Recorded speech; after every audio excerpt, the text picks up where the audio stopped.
Salam dostlar. Bugün 37.000 kupa oluram və 37.000 kupanı Najiya ilə eləyəcəm. Najiyada 200 kupa olur. Gəlin oyunumuza başlayaq. Oyunumuz başladı dostlar. Botlara qarşı oynayırıq. Beləncə 37.000 kupa mən nə deyim. Nə edirəm mən? Boş yerə vururam.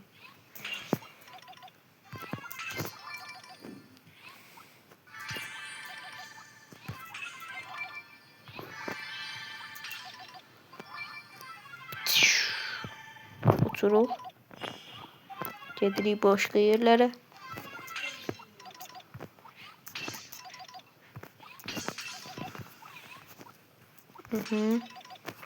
Bunları da alaq dostlar və hücuma keçək.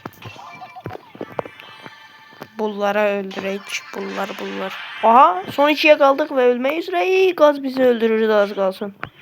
Qaz buraxır.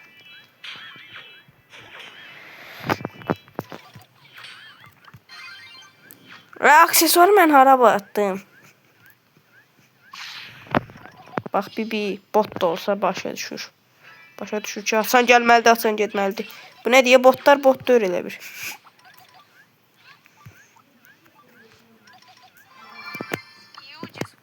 Və bu oyunu utduq deyəsən. Bir oyun da udmalıyıq deyəsən. Yox. 5 kupa qaldı. Gəlin boş kupanı da. Dostlar yeni oyunumuza başladıq.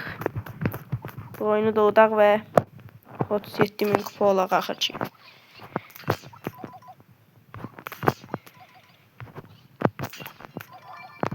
Najiyanın ən yaxşı şey oldu ki, birinci vuruşu hamının içindən keçir.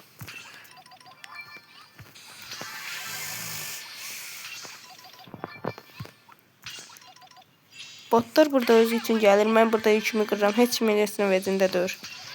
Başa düşmədim bu nətər buraxlar. Məntiqidir.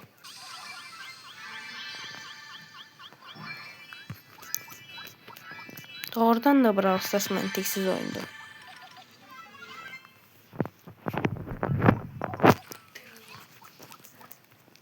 Dostlar oyunumuzun axırındayıq. Bu qarşımızdadır.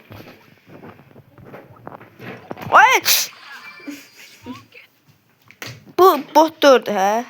Doğrudan botlarla oynamıram axı. Mən hələ indi çatdı botlarla oynamadığım. Neyse dostlar 37.000 kupa olduq və star hediyemizi asırıq Ender. Bu boyda kupa katmışam. Neyse dostlar bugünkü videomuz bu qədər idi. Like atıp abone olmağı unutmayın. Sağ olun.